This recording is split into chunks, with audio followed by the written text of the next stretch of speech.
60 pounds into that journey. I'm down from 340 down to like 280, 260, somewhere in there. I finally looked in the mirror one day, caught a glance of myself, and I was like, hey, I'm not the fat guy. I'm not fat anymore, right? And it was this awesome moment, and it was short-lived though, because then I stopped and I looked in the mirror and I was like, you're not the fat guy anymore.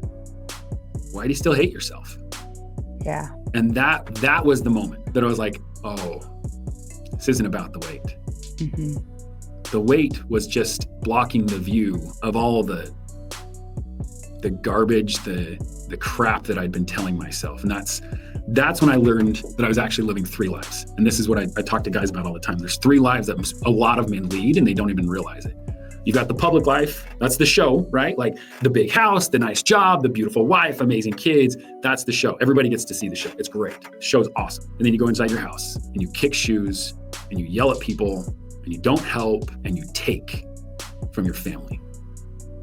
You take affection, you take respect, you take emotion, and you just take it and you rip it out of them.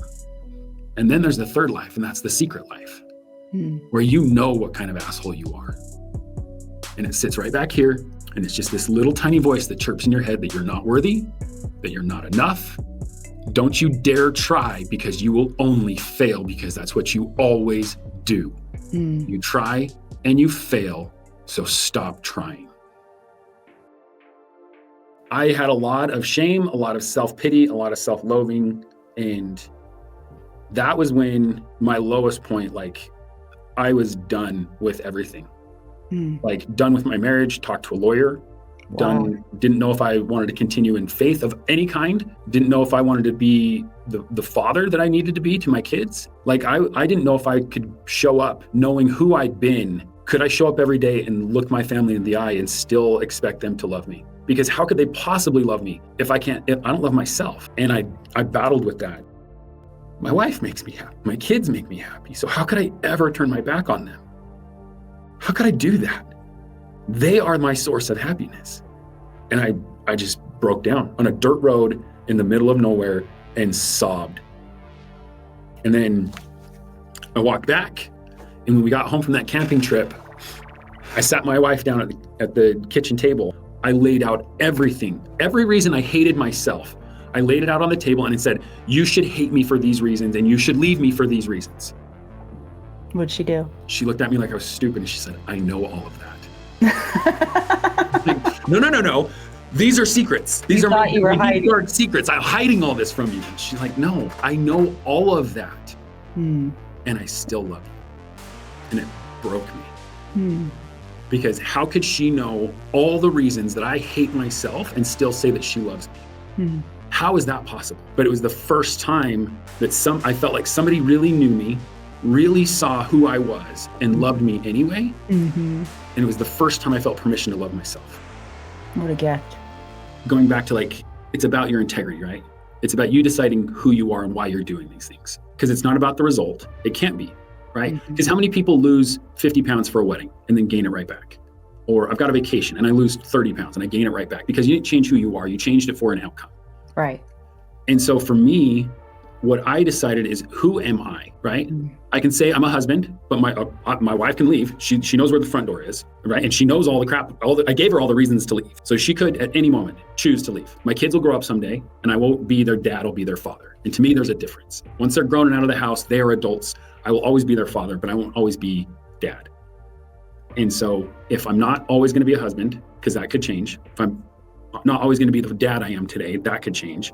My boss could fire me. I could lose everything. So what is it at the end of the day that will never change about me? And what I believe that to be is that I'm a son of God. And so who does he need me to be? And who does he say I am? Exactly. Yeah. I am his son. He is my father and he knows me. And so at the end of the day, if I am doing the things that get me closer to my Heavenly Father and allow me to do the work he has for me to do on this earth, then I am naturally going to be a better husband. I am naturally going to be a better father. I'm going to be a better brother, a better son, a better employee, a better boss, a better everything, if I can just be who he's asked me to be. Yeah. And I found a scripture in the Bible. Can I share? Yeah, please do. That when I read this, I found my purpose. It's in Luke chapter 22, verse 43. This is when Christ is in the Garden of Gethsemane.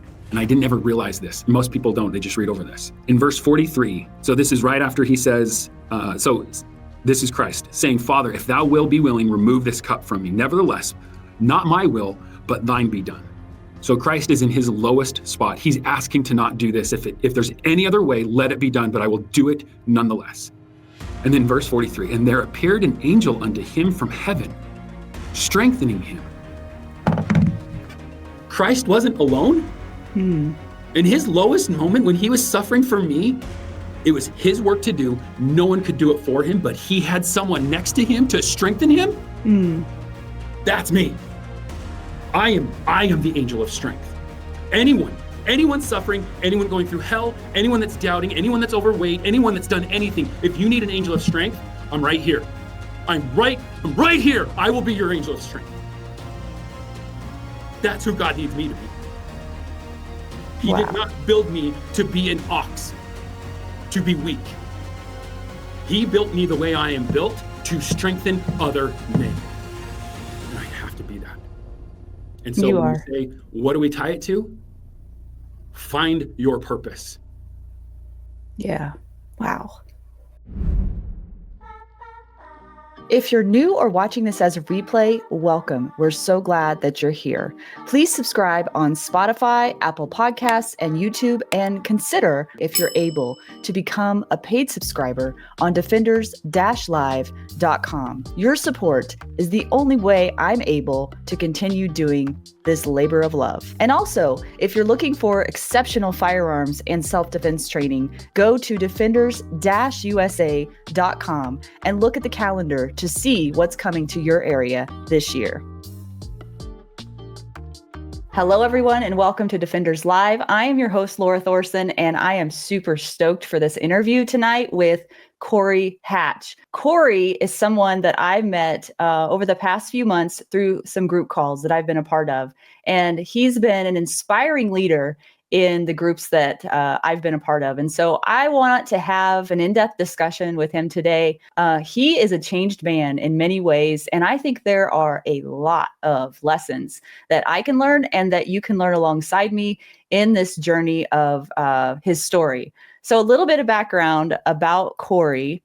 He is a coach and a mentor dedicated to helping individuals achieve meaningful transformation in their lives. And he's drawn this from his own journey of physical, emotional, and spiritual growth. And he also goes by the name Ox. So I'll be referring to Corey as Ox from now on. Ox empowers others to overcome obstacles and embrace their full potential. What does that mean? We're going to find out what that really means.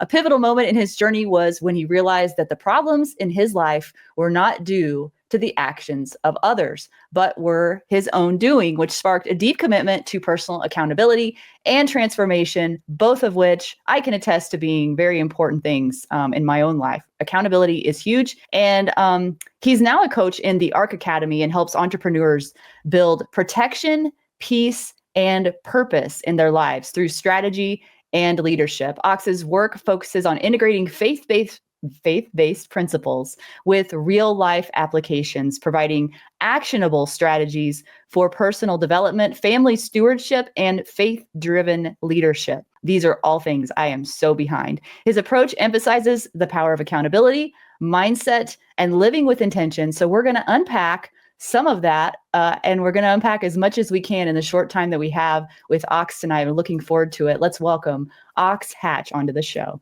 Hey, Ox. Hey, Laura, how are you? Good. I can tell you're really excited to be here. I am super pumped. Like, just listening to you talk, I'm like, yeah, this is what I do. This is what I'm all about. I'm super excited to be here with you. Yeah, well, I want to start with something that seems so small, but I'm very curious about it. And I have a feeling it's going to lead into part of your story, which I want to hear. And that is Ox. Where does that come from? Everyone calls you Ox. Why? They do. So someday we'll shake hands and we'll meet in person. And it won't be such a question. I'm 6'3". Wow. Currently about 240, 245. But I was 300 plus pounds for almost 15 to 17 years. And so I am just a big person. I've always, I fit in a doorway very well. But it was before, I was in my early 20s and I was working construction, and my friends had gotten a condo up in at a lake house, but I'd been doing I think I was working nights too. So I hadn't slept in like 3 days. So I finally got to this house and I fell asleep on the couch and my friend tried to wake me up so we could go somewhere. And I got mad at him and I tried to punch him. And he just looked at me and he's like, "You're such a dumb ox." Oh. And it stuck. That's where it came from? All of my friends were like, "Yep, you're the ox. That's your name." No. Yeah. I would have never guessed that's where it came from. Yeah. It was just somebody called me a dumb ox once and it stuck. Okay. But so did you identify with the dumb part of it or just the ox part of it? My wife, this was before I met my wife. When I met my wife, that's my friends would call me Ox, the big dumb animal. And she hated it. Oh, she loathed it. Because of that, the negative connotation to the dumb part. Yeah. And so for a while, I wouldn't let people call me Ox. And now you prefer it. And now I prefer it because who I used to be, Corey is my name. It's always been my name. It'll always be my name. But I have done work to become a different version of myself. And that required a lot of work. And so I feel like I am the Ox. I am built to do hard stuff. So I told you before we got started on this interview, I don't want this interview to be about six-pack abs or anything like that because I don't have. I'll show you. Yeah. But you said earlier that your entire life transformation started with a physical transformation. And so would it be okay if I show the audience your picture? You had a recent big milestone. Could you explain to people what this picture represents? Yeah. So that is 3 years of consistency. Like I said, I was over 300 pounds for a long, long time. That doesn't even look like the same guy at all to me. And it's hard to think that it is the same guy because the picture on the left is I had such a different mindset, a different perspective on life, on what was important to me, and like you said, like this isn't about six-pack abs. I will never, bar surgery, I'll never have six-pack abs. And that's the price that I pay for being who I used to be because I have skin. I'll have skin the rest of my life. It might get a little tighter, but I'll never have six-pack abs. And I don't know that I ever need a six-pack abs because having a six-pack is a milestone. It's not the destination. Yeah. And so many guys that I've been with through different programs, they get this six-pack and then they get lost again because that was their purpose, was to get a six-pack. Right. And then they've lost the vision of why did I do this? So I'm curious where this all began because I look at that picture, I see the guy on the left and the guy on the right. I swear, if I wouldn't have known, I would not guess that was the same guy. Seriously, Your face is everything about you is completely different. Yeah. So I want to know. Pounds is a lot of weight. That is a lot of weight. Yeah. But it sounds like you've shed a whole lot more than weight. And I'm just curious, did you have a low point where you just said enough is enough? I can't live like this anymore. Or what's the story behind that? What was your low point or your pivotal moment of change? What did that look like for you? So in 2021 is when I started the journey, but it was really earlier that year that I was just looking at my life. I had 3 kids. I had a beautiful wife. I had a good job and I hated everything about my life. I would look in the mirror and I didn't know who was looking back because I'd lost this idea of who I wanted to be because my whole life I've been told that I've got great potential. If I could just get focused and put my energy towards something good, that I've just got so much potential. And I looked at my life and I was just I'm just mediocre. I'm a mediocre husband at best. I'm a mediocre dad at best. I have a good career. And I started, and looking back, I realized that at the time, I was living 2 lives. There was the public life where everyone saw I had a great job. I was working in finance. I worked for one of the largest, financial firms in the country, probably the world. Awesome wife, great kids, big house, new cars. And that's what I let everybody see. And then you'd come inside my home and I had this other life where I was short-tempered. I didn't help. I wasn't a partner. I wasn't a leader. And I was just struggling. And I thought it was just because of the weight. Because when I'd look in the mirror, I just saw I don't know if it's PC or whatever, but I just saw the fat guy. It was just this fat guy looking back. And I never thought that I would end up like that. And then I was. And it was in November of 21. So this was height of the pandemic, COVID going on. I couldn't we got sent home. So I never left the house. I don't know if I was in a funk or depression, whatever it was. It didn't matter. But I just got to the point where I was screw this. I don't want to be the fat guy anymore. So I scheduled a video conference with a plastic surgeon. Whoa. Really? Yeah. I was just that was the answer. Okay. That was the answer, right? Because to me, it was, I'm fat, therefore I'm miserable. If I'm skinny, my life will be perfect. Oh. And so I didn't tell my wife. She didn't know that I did this. No, I just did it. And it was like, okay, I straight up told the doctor, I want to go to sleep fat and I want to wake up skinny. What will it take? And he told me a dollar amount. He's like, I can do that. This is how much it cost. But what you really wanted was happiness, Ox. Right. But that's what I thought happiness was. Okay, could I back you up for just a second? Yes. Okay. I read something the other day that said that people are driven by emotion, which I think we all know, but we want to pretend like we aren't sometimes. Oh, especially guys. We're not emotional. Especially guys, right? Because they're not emotional. No way. We are so emotional. Like, yeah. And so when you look back, I want to ask you, when you looked at that guy in the mirror, what were the emotions you felt when you looked at that guy in the mirror? And what were the emotions you were after that you wanted to feel? Because I feel like that's really what you were after. Yeah. When I would look in the mirror, I would feel disappointment. I would feel shame. I would feel regret because I knew the choices I made got me to where I was. Because for me, I don't have many of the normal vices. Because of my religion, I don't drink, I don't smoke, I don't do drugs. I don't find the vices that most men do. But food, no one cares about food. No one cares if you overeat. It's not looked on. You can't smell it. More socially acceptable too. Exactly. And so like I wasn't stopping at the bar to drink 3 beers on the way home. I was stopping at the drive-thru and eating 3 cheeseburgers on the way home. Because in my mind, my marriage wasn't where I want it to be because of my wife. My job wasn't where I wanted it to be because of my boss. My kids, I wasn't the father I wanted to be because my kids wouldn't respond to me the way that I wanted them to. And I kept blaming all these problems on everyone else in my life. And the way I would cope with it is by eating. That was my sedation, was food. So you go to this plastic surgeon. Did you go through with it? No. Yeah. I'm like, wait a second. A lot of money to get 100 pounds off. No kidding. What happened? So I was trying to figure out how I could afford it. Oh, yeah. So it was like, okay, that's what it costs, then that's what I'll do.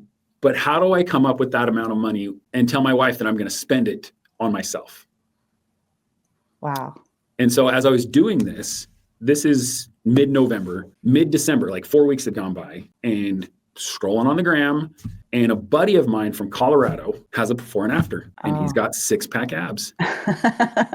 And I knew this guy, like he was a friend, like we'd lived in Colorado for a few years, and like I'd been to this guy's house, I'd been to this guy's business. He's a dentist. He was not someone that struck me. Like we had mutual friends that worked out and that had normal, like walked around with 6-packs, and he was not one that wanted that. Yeah. But then all of a sudden he had this before and after pic. Yeah. And so I just called him. I was like, dude, what did you do? Oh. Whatever it took, I will do it. What did you do? And he told me to call the program. Okay.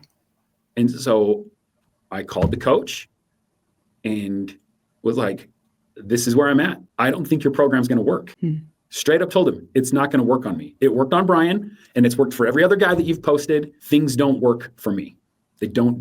I'm not that guy. Wow. You have a lot of limiting beliefs at this point, don't you?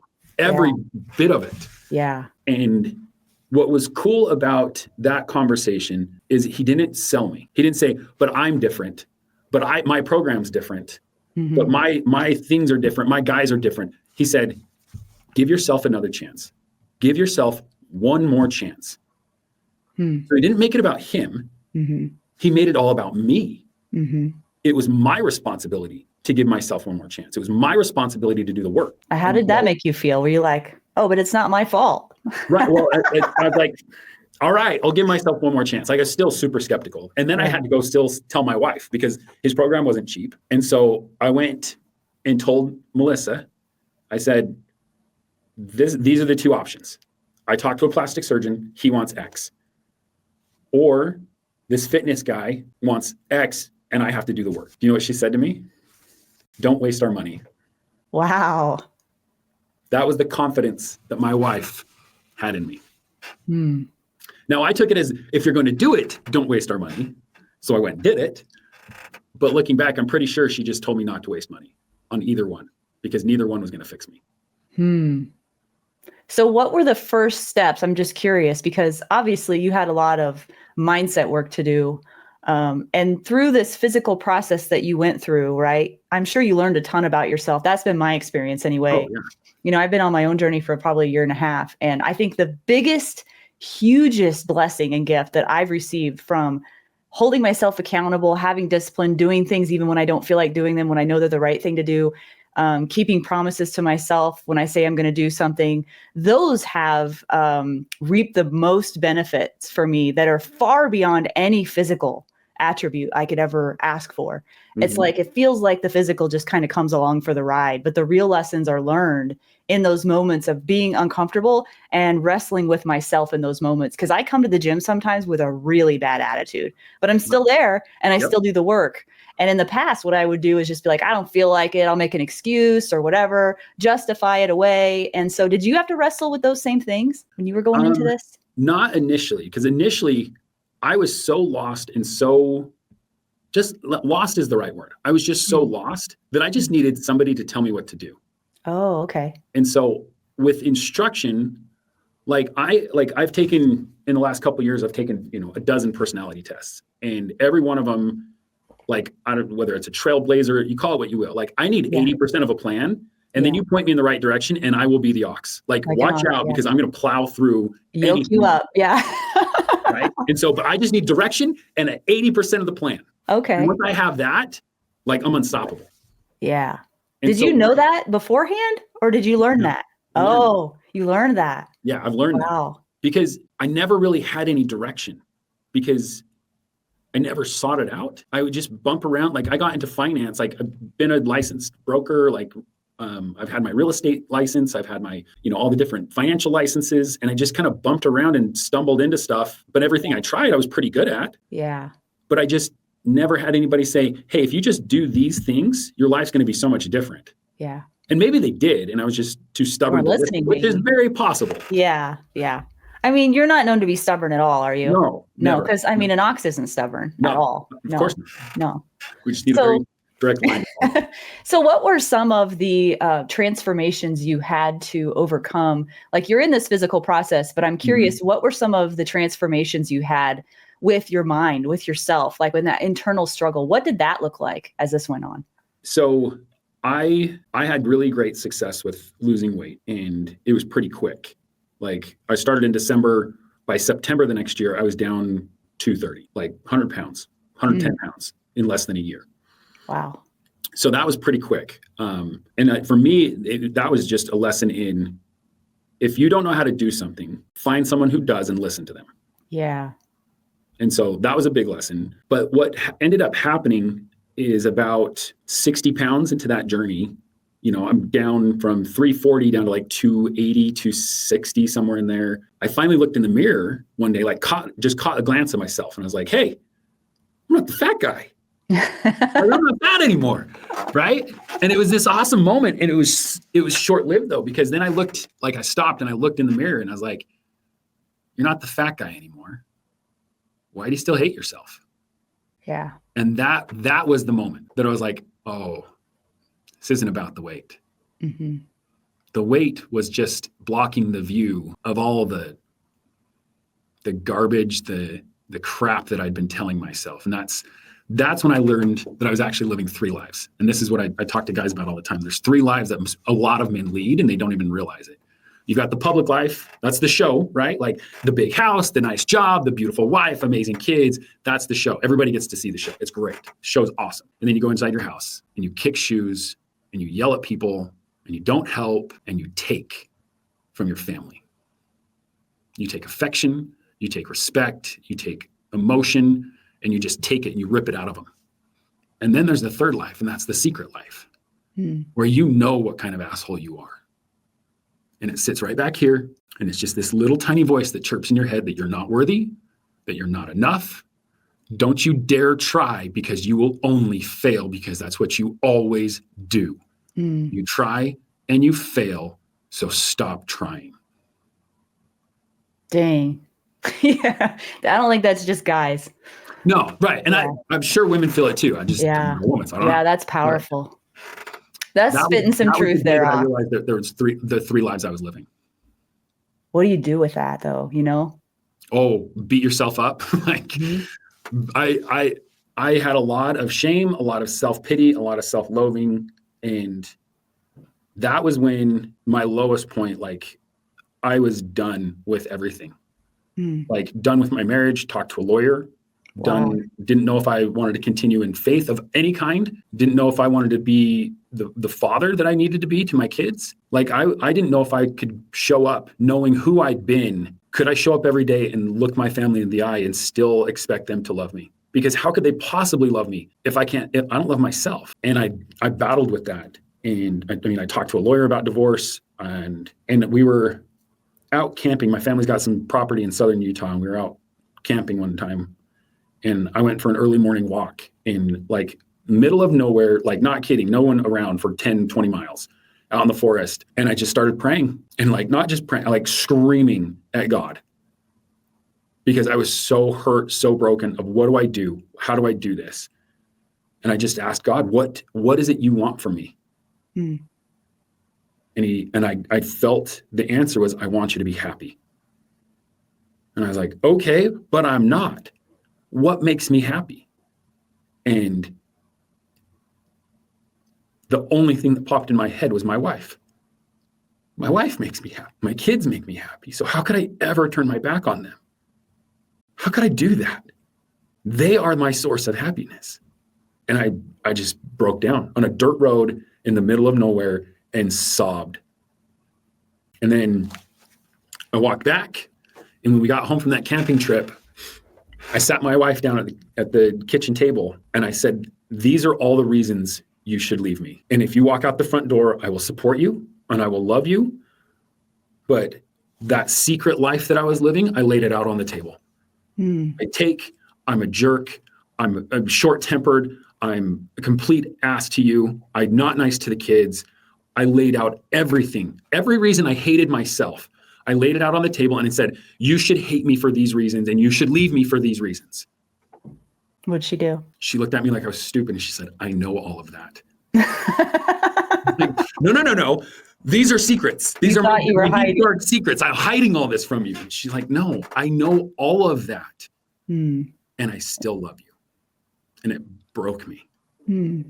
Because how could she know all the reasons that I hate myself and still say that she loves me? Mm. How is that possible? But it was the first time that I felt like somebody really knew me, really saw who I was and loved me anyway. Mm-hmm. And it was the first time I felt permission to love myself.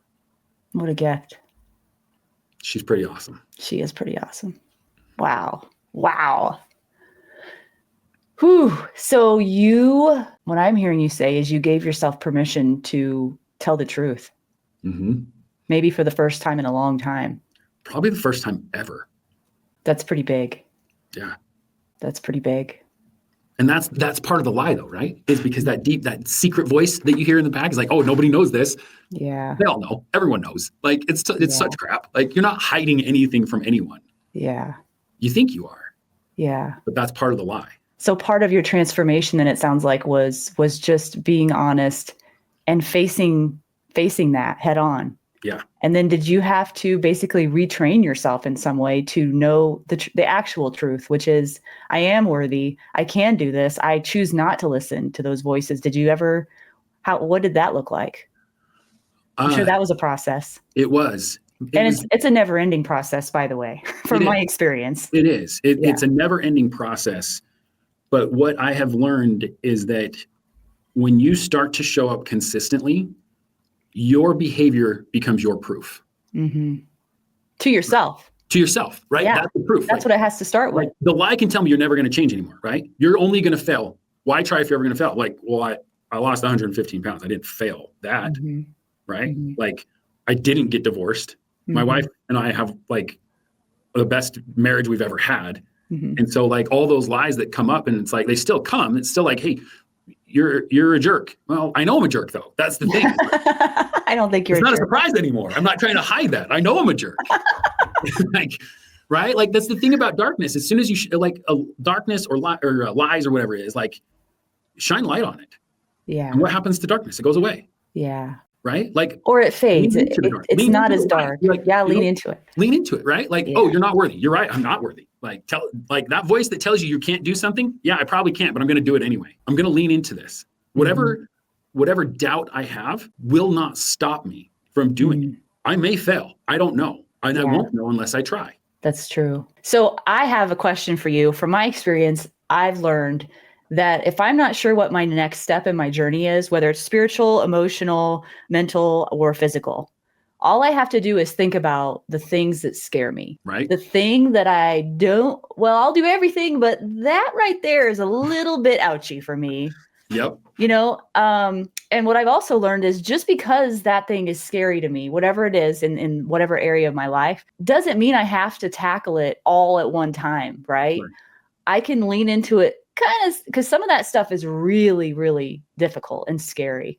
And for me, if I just lean into it a little bit and then I can back off and process, lean into it a little bit more, I can just sort of chip away at it little by little. Yeah. And you can go at your own pace on all this stuff, right? It doesn't have to be, there is no such thing as a silver bullet. There is no such thing as an overnight fix to anything. No. And I think that's what is so damaging to our culture today is it feel like that there is this perception anyway, that all the good stuff that you want, well, all you got to do is buy this thing or take this pill or, eat this particular way or whatever. And it's like, no, dude, all the goodness and all the gold nuggets and all the lessons and all the fulfillment, it's all tied up in those tiny little daily non-negotiable things that you implement into your life, right? That's where the good stuff is. It's the moments with your kids, right? Where you're fully present with them and they have a problem. You can really listen to them in that moment, and actually be there and listen because it feels like to me, there's so much distraction and so many people talking and presenting themselves in ways that are so fake. And I feel like now more than ever, I can see through that. I don't know if you feel that way or not, but I feel like people are hungry for just authentic, real stuff. I don't know. I'm just sick of the fakeness of everything. And it's the show, right? Once you see behind the show, then it's so easy to spot. Right. I lived, don't try to give me the show because I was an expert. I lived the show for decades. I'm so good at it, but guess what? I finally realized that I was behind the scenes. Yeah. And so when I meet somebody for the first time, you're like, it's okay. You don't know you're a jerk yet. It's okay. You're a jerk. You're completely selfish and you're a jerk. But don't worry, because you don't know it yet. I see it and I love you, dude. I love you. Oh. And someday you're going to realize how big of a jerk you are. And you can, for people that aren't where you're at, don't look down on them. Just know and see yourself. I see myself in other people all the time. I see where you're at in your journey. I've been there. Oh, it's going to get so good. I get excited for people when they don't realize there's so much more to life than, I used to, and I could have, and I did this and I did that. And right. That's so cool. cool. There's so much more to life than the show. Absolutely. Hey guys, I want to offer you something that is a personal touch, something special that I can share with you to help you grow and develop along this journey in this path as a defender. And what I'm offering is a monthly live call that you can participate in. And we're going to be talking about the 4 areas that I believe all defenders of life should be strong in. And those are physical fitness, emotional fitness, spiritual fitness, and training. So if you're interested in learning about those things and developing yourself throughout that journey, I'm here to help you. And I want my paid subscribers to have that personal touch of getting to talk with me one-on-one in this group call and sharing with others and encouraging others along this path. So if you'd like to get in on those calls, go to defenders-live.com, become a paid subscriber. I cannot wait to see you there. And thank you so much for your support of Defenders Live. So could you speak briefly about, because we've got a little bit of time here, but there's some things I want to make sure that I don't miss. I want to talk about what it means to you to be able to go through the experiences you've gone through and now be able to have real purpose in your life to help other people. I feel like for you, that's where it's at. That's your jam. Tell me what it feels like to be able to help those people, and how do you do it? What is the way that you do it in what's called ARC Financial or ARC Academy? You're a coach there. What does that look like? So where to start? And if we miss part of your story, we'll get back to it here in just a minute. It's good. I'm just trying to, because what I have figured out, my purpose, my chosen purpose, God-given or whatever you want to call it, but my God-given, my chosen purpose is to help people find better versions of themselves. And getting to work at ARC is a culmination of 13 years of learning, of professional, careers. Like I said, I worked for some of the biggest financial firms in the country, and that was great. Did great experiences, met a lot of great people. But once I lost weight and started this journey of like, okay, losing the weight, honestly, that was the easy part. Like, I know it sounds crazy, but losing 115 pounds, way easier than trying to stop being an ass. Like, and am I good to say ass?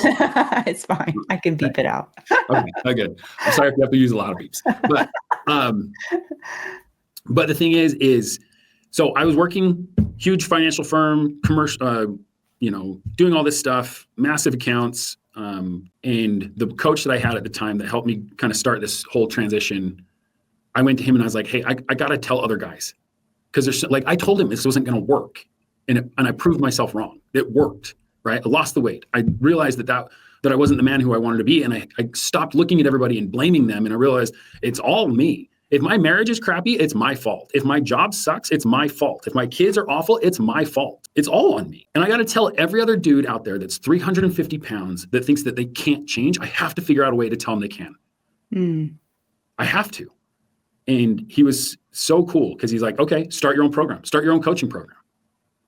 He's like, put your before and after up there. Like guys will flock to you. You'll get every 300-pound guy because he's never been 300 pounds. And so he doesn't know how to relate to that. Yeah.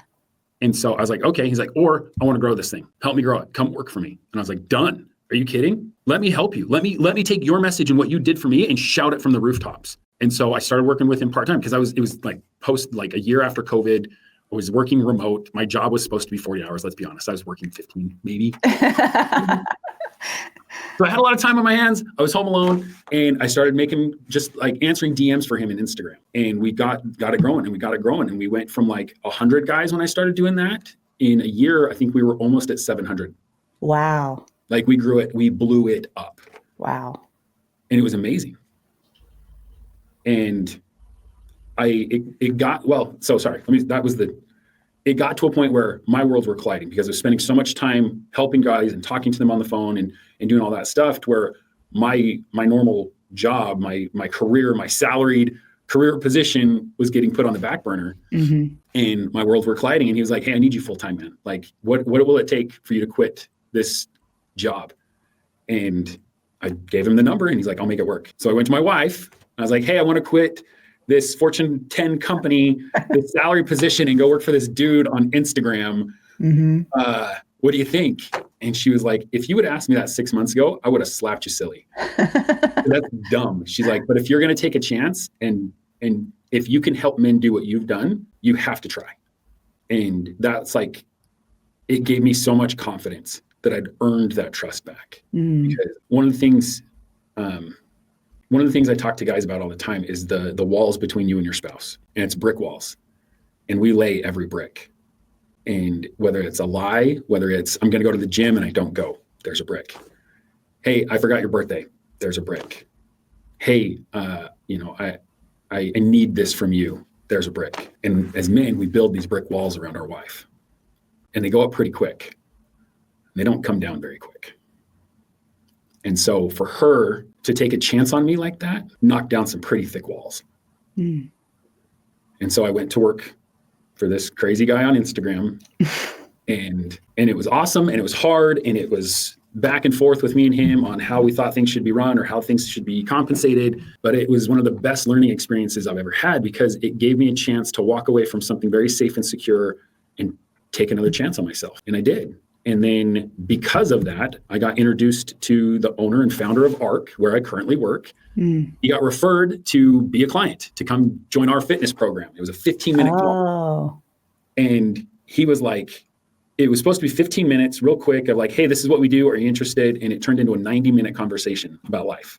Wow. And like you said, people are so thirsty for authenticity. Right? Yeah. So he's like, I'm the CEO of this financial firm. I was like, oh, I was in finance. This is who I work for. These are my licenses. This is everything I've done. He's like, oh my gosh, what are you doing like selling fitness. And I was like, wow, let me tell, this is my journey. And this is why I do this now. And like, this is why I had to walk away from all the corporate stuff. And I had to do this because I had to tell guys that they can change. And we spent 90 minutes talking. And he was like, we finally realized, like, we didn't even realize. I got to the end and he's like, hey, we should schedule another call. I want to keep talking. Like, okay, cool. So we scheduled another call, another 90 minutes. He was telling me all about ARC and what ARC does. And I was like, man, that's so cool. That's like, what you're doing for people is so awesome. And he's like, I think you should talk to our COO. And I was like, okay, cool. And I thought it was because he wanted him to join on my program. So I get on the phone with the COO and he's like, hey, David said you want a job. And I was like, that's not the conversation I remember, but tell me more. What do you guys got going on? Like, so yeah, so that's how I found ARC, is because I took some serious leaps of faith and took a chance on myself. And now I work for a company that checks every box I could possibly think of and more than I didn't know I could ask for. So what does ARC do then? They're a financial company. I think you said you help entrepreneurs find protection, peace, and purpose. What does that mean? So what we are is a fractional family office firm. Oh, and so okay. have you ever heard of a family office? No, most people, and don't worry, most people, it's not like I can tell you what I do in like 10 seconds. It's right. Like, I gotta explain it. Okay. So if you think about the ultra wealthy in the world, right? The billionaires, they have a family office because they run their family like it's a business. So they have a CPA on staff, they have an attorney on staff, they have a bookkeeper on staff. They have this team of professionals built around just running their family. And what ARC has done for the last 12 to 13 years is taken all those core principles and brought them down to a level for an entrepreneur that's not making billions, but is doing well enough. They need to start worrying about tax law. They need to start worrying about entity structure. They need to start worrying about all these things around them, because as their business grows, the target on their back grows. Yeah. Wow. That makes sense. I didn't even know that existed. Right? Most people don't. And so it's really cool to explain what we do, because what ARC has done is done it fractionally for entrepreneurs. And so they hire ARC to come in and act as a quarterback. We call it a captain. We're a family captain. And so if you think about, the easiest way I can explain it is, if you're an entrepreneur and at home you have a boardroom for your family, and your CPA sits there and your attorney sits there and your insurance guy sits there, you have all these advisors that sit at the table of your family, and you sit at the head. You're the CEO of your family. And so what ARC does is comes in and sits at the head of the table for you so that you can go do the things you're good at: growth, prosperity, purpose. And instead of you having to manage all those relationships, we sit there and do that for you. We talk to your CPA about the tax strategies. We make sure that your taxes are filed correctly and on time. We make sure that if you started a new business, was it set up correctly? Or the entity docs done correctly? We started this other thing. We need better insurance. We need to consolidate our insurances. It's all these intertwined things about being an entrepreneur. Wow. This is so funny. This is so funny because I told you before the show, this show, Defenders Live, has grown into something way bigger than what I ever anticipated. And it's because that I started this with the idea of self-defense in mind. And when people think about self-defense, usually they think about physically defending themselves against an intruder or something like that, which we do talk about a lot.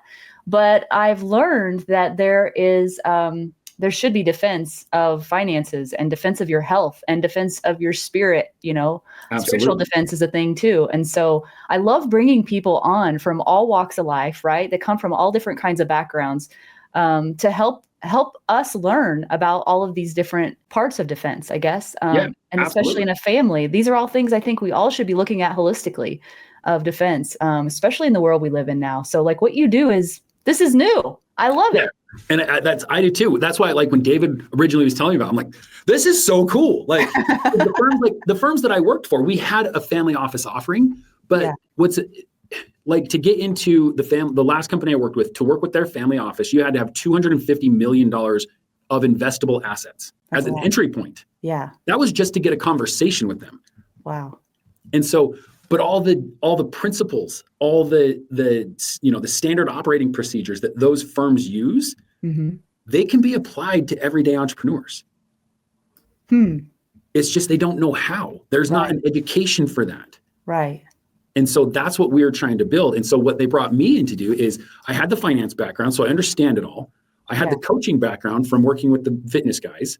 Yeah. And they were like, we have been looking for you for almost 2 years, because we're trying to do this, but we don't really know how to do it.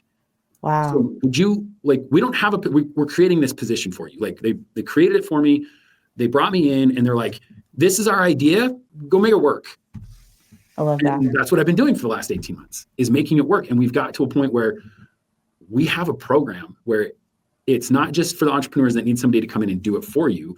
What we have built is a DIY platform and a do it with you platform. So a coaching platform. Right. So I've built out a platform where I can give you the concepts. If you're an entrepreneur, I can give you these strategies that you can go implement into your life and make your family have better protection, which is going to help you have more peace of mind and let you focus on your purpose. And that's what we're really about, is the protection, peace, and purpose. That's where that comes in. Okay, that makes sense now. Well, I'm gonna give a shameless plug to the audience. If you're interested in learning more about what Ox does, you can go to arcfinancial.com. I'm gonna let that run for a little bit as we continue on with the interview.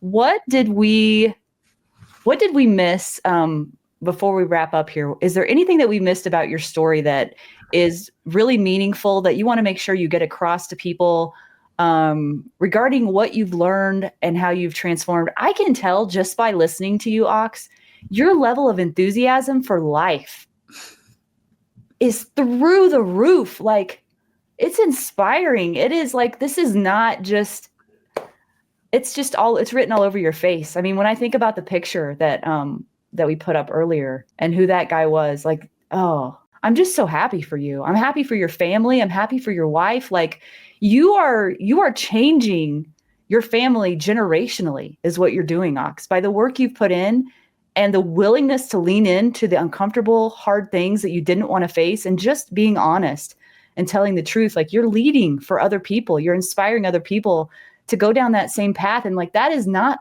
a small thing. That's huge. And so as much as I'm happy for you, like, I want to say thank you because you inspire me too. And I just want people to know they can change. If you are not where you're at, you can change. It's not to say it's easy. Yeah. And it's not to say it won't take time. But if you want to change, you can. You are in complete control of your outcome. Because you may not be able to control who you work for. You may not be able to control how much money's in your bank account necessarily, but you can control your attitude. You can control your perspective, and you can control whether you walk around every day with joy and happiness in your heart. Because your life is happening whether you walk around with doubt and fear or you walk around with joy and happiness. Your life is still going to happen. Good point. So the parts of my story, I mean, there's so much. I know. I want you to come back. I'm almost thinking. I'd love to. Yeah. I would say, look, find ways to learn to grow. And what I mean by that is, one of the things, like I said, I had a really short temper. And so as I was trying to be better, I was like, how do I control my temper? Like, how do I do it? And I was like thinking about it, like you said, right? One of the things, like, the next area of growth is usually what you don't want to do. And I'd been wrestling with this idea of cold showers. Oh, I want to hear about this. Okay. So all these guys in this group I'm in, they're all cold showers, everything. Got to take a cold shower every morning. Like, wake up, roll out of bed, go straight to a cold shower. And I was like, that's stupid. Why would I do that? Like, that sounds awful. Yeah, it does. And then as I was trying to figure out, like, hey, how do I control my temper? How do I figure out how to be less reactive? So quick to react. Mm-hmm. And it was like cold showers. I was like, that's not going to teach me anything. Like, that's just going to suck. And so I was like, fine, talking with myself, I was like, fine, I will start doing cold showers. Started doing cold shower, like 30 seconds at most. And I was living in Utah, like, talking about ice cold water coming straight out of the mountains. Like, yeah. It was cold. But as I started doing that every day, I was like, okay, this is it. Because this panicked feeling that I feel when the cold water hits my chest or hits my back is the same feeling when I want to scream at my wife. Mm. And so if I can figure out how to sit in the cold water until I've controlled my breathing to where I'm calm, that's how I can do it. Wow. And I'm not kidding. The first few times it was like 5 minutes in the cold shower, but I got better at it. You mean 5 seconds? No, like 5 minutes, ice cold water. Oh, that's how long it took you to calm down? Yeah, because it was like, in my mind, that was, it's finding meaning in what you're doing. You have to find purpose, right? Mm. So if you're going to the gym, if you're going to control what you eat, if you're going to do a cold shower, doing those things is great. But if you can tie it to a deeper purpose, then it actually changes you. Okay, we got to explore this more. Like, you got to flesh this out for us, Ox. Okay. So if I can show up to the gym every day, I can show up for my family every day. Mm. If I can control what goes in my mouth, I can control what comes out of my mouth. Whoa. Right? If I can sit in cold water and get my heart rate down to where it is normally, and I can breathe through that kind of panic, that fight or flight, then when anything is going on in life that causes that same fight or flight, I can be in control. It's not a fight or flight. That's an emotion, right? That's an emotional response. That's a chemical response. And is it always going to be in my best service? Because what if my kid's in danger and my fight or flight is telling me to run? I shouldn't be running. I should be protecting my kid no matter what, right? Mm-hmm. So how do I fight that? How do I train my body? How do I train my mind to fight my physical responses? It's finding controlled areas to do that, like a cold shower, to the point where we have a cold plunge in our garage now. It stays at 50 degrees. And every morning I spend 3 minutes. And now within 20, 25 seconds, I can control my breathing. I can have a normal conversation sitting in 50-degree water. Wow. I would not have guessed that to be such a powerful tool. I thought it was just stupid standing in cold water. But it's all these things that people tell us to do. Go to the gym, eat better, sleep more, drink more water. Why? Right? Yeah, sure. There's a benefit to it. But if you can't tie it back to some higher meaning, it's going to be something that you try for maybe 6 months, but it's not going to change who you are. And that's with so many like health programs and weight loss programs. Their focus, the purpose of it is getting the six pack. Right. It's not about changing the outcome. Yeah. Because if it's about changing your habits, then I've got to, why am I waking up every day at 5 o'clock to go to the gym if it's not going to teach me how to show up better for my family at 5 p.m.? Right. Because when I get to the gym, I have to leave the world behind and focus on what I'm doing. Right. And be 100%. Intentional in the gym, right? Otherwise, I'm not going to get the full benefit. Okay, well, what about at 5:30 when I walk through the front door of my house? I have to do the same thing. I have to leave the world behind and focus on my family.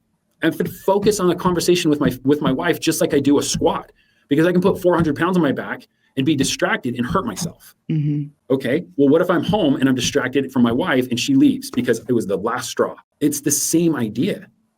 How does somebody go about attaching, or what are the first steps at least, of someone being able to go from a place of going through the motions because they want this outcome to tying in real meaning and purpose to the everyday? Because that's for me what I found to be a huge game changer. That's been the reason I've been able to stay consistent and disciplined for this long, because for me, it's not about whatever the non-negotiable is that I've made for myself, right?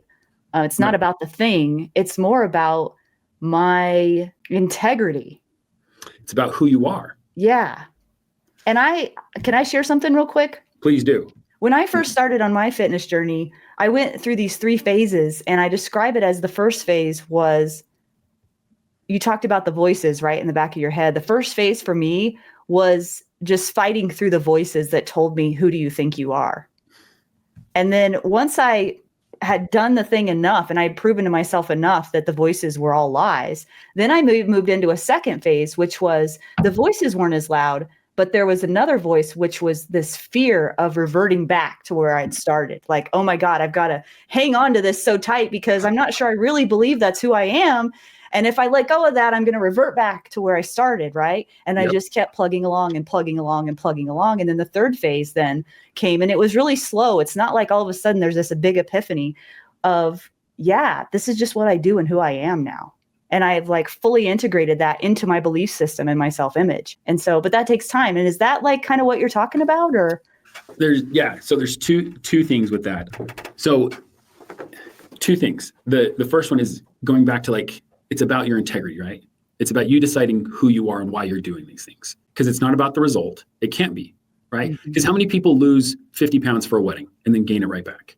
Or I've got a vacation and I lose 30 pounds and I gain it right back, because you didn't change who you are. You changed it for an outcome. Right. And so for me, what I decided is, who am I, right? I can say I'm a husband, but my wife can leave. She knows where the front door is, right? And she knows all the crap. I gave her all the reasons to leave. So she could at any moment choose to leave. My kids will grow up someday and I won't be their dad, I'll be their father. And to me, there's a difference. Once they're grown and out of the house, they are adults. I will always be their father, but I won't always be dad. And so if I'm not always going to be a husband, because that could change. If I'm not always going to be the dad I am today, that could change. My boss could fire me. I could lose everything. So what is it at the end of the day that will never change about me? Mm. And what I believe that to be is that I'm a son of God. And so who does he need me to be? And who does he say I am? Exactly. Yeah. I am his son. He is my father and he knows me. And so at the end of the day, if I am doing the things that get me closer to my heavenly father and allow me to do the work he has for me to do on this earth, then I am naturally going to be a better husband. I am naturally going to be a better father. I'm going to be a better brother, a better son, a better employee, a better boss, a better everything. If I can just be who he's asked me to be. Yeah. And I found a scripture in the Bible. Can I share? Yeah, please do. That when I read this, I found my purpose. It's in Luke chapter 22, verse 43. This is when Christ is in the Garden of Gethsemane. And I didn't ever realize this. And most people don't. They just read over this. In verse 43, so this is right after he says, this is Christ saying, Father, if thou wilt be willing, remove this cup from me. Nevertheless, not my will, but thine be done. So Christ is in his lowest spot. He's asking to not do this. If there's any other way, let it be done, but I will do it nonetheless. And then verse 43, and there appeared an angel unto him from heaven, strengthening him. Christ wasn't alone. In his lowest moment, when he was suffering for me, it was his work to do. No one could do it for him, but he had someone next to him to strengthen him. That's me. I am the angel of strength. Anyone suffering, anyone going through hell, anyone that's doubting, anyone that's overweight, anyone that's done anything, if you need an angel of strength, I'm right here. I'm right here. I will be your angel of strength. That's who God needs me to be. He did not build me to be an ox, to be weak. He built me the way I am built to strengthen other men. And I have to be that. And so when we say, what do we tie it to? Find your purpose. Yeah. Wow.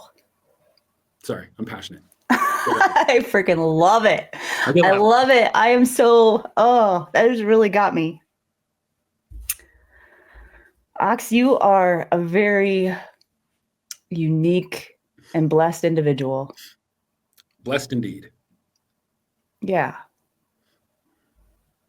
Yeah. I didn't know what to expect with this interview, but man, I got more than I bargained for. I wasn't sure what I was going to, I'm like, I lived this, right? This is my story. So I'm like, it's not like, I know it's important and I know I want to share it. Yeah. I know I need to share it. That's the thing. But at the same time, I'm like, I'm just me. I love your passion. God, I love it. I love it so much. I wish more people were more passionate like you, like more vulnerable, more authentic, like willing to do the hard work, and I think you're going to inspire a lot of people, Ox. I really do. I hope through this conversation, and I wish I had more time with you. I really wish I did. There are like a million questions I had written here, and I just in these interviews now, sometimes I just let the Holy Spirit guide me, and it seems like that always ends up working out better because I feel like His message is spoken instead of my own. So thank you so much for being willing to go along this ride with me today. What a ride it was, and I hope it's not the last I see of you. No, anytime. I think that probably was the parting message for the interview. But if there's anything that anything we missed before we leave, I think finding your purpose is probably pretty powerful. I would just say this: with being the Defenders Live, realize that there are forces that you need to learn to defend yourself from. Mm-hmm. Because I believe that there are forces at work in this world that we cannot see that are fighting against all that is good. But I believe there's opposition in all things. So as we pay attention to the things that we need to defend ourselves from, that there is a direct and equal opposite to that. There is a movement of light growing. Mm-hmm. I can feel that. Yeah, I can too. And I want to be a part of it. Me too. And so the more that's like, what you're doing with this podcast, Laura, like keep doing it because we have to fight the good fight, and doing this kind of work is what we're doing, is fighting the good fight. So thank you for doing this. Thank you for having me on. Like, this was fun. It was fun. I'm glad you're on my team, Ox. I wouldn't want you on the opposing. Watch out. Watch out. Awesome.